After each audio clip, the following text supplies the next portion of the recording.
Herrick. I'm the Executive Director of Alumni Relations here at Winthrop. Okay, let's come on in.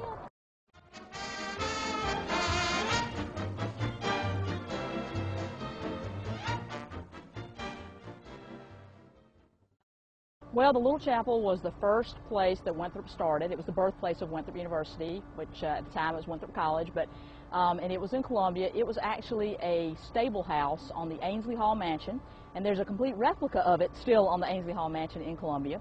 At the time that that Winthrop occupied it, I guess you'd say, it was being used by Columbia Theological Seminary. It became the home of Winthrop University in 1886. 21 students gathered here with our founding president, Dr. David Bancroft Johnson, and that's where we all began. It moved in 1936. It was moved brick by brick by the Alumni Association impetus, I guess you would say. They had for years worked on trying to get Columbia Seminary to dedicate it, to donate it to us. And so there was an agreement between those two entities. I mean, it's all the original bricks, and the original pews are still inside the chapel.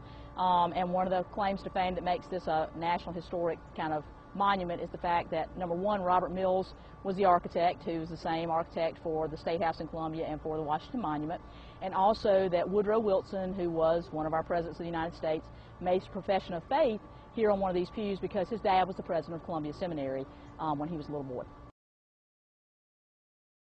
It was in Columbia. It was in this building. There was another little area that was in another house that's no longer standing.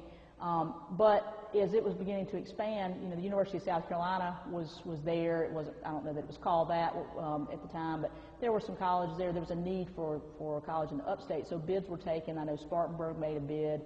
I don't remember if Greenwood did or not, but there were several cities here, and Rock Hill, a little mill town, also made the bid, and they were going to throw in some bricks, and also the president's house, the current president's house, was occupied by a man named Captain W.H. Stewart, and he decided that, and that was his primary residence, and he said he would give up his house.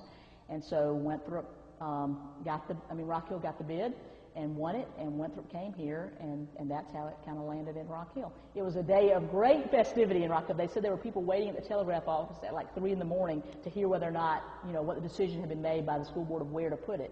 When you talk to people who grew up in Rock Hill, there are really two things they're proud of. I mean, you'll hear them talk about the bleachery and the industry of the textile companies, and you hear them talk about Winthrop.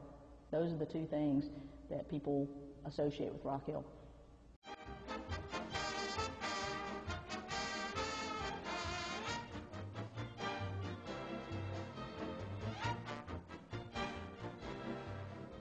Now, once upon a time, they sang the Vodeo-Do, but that was long ago.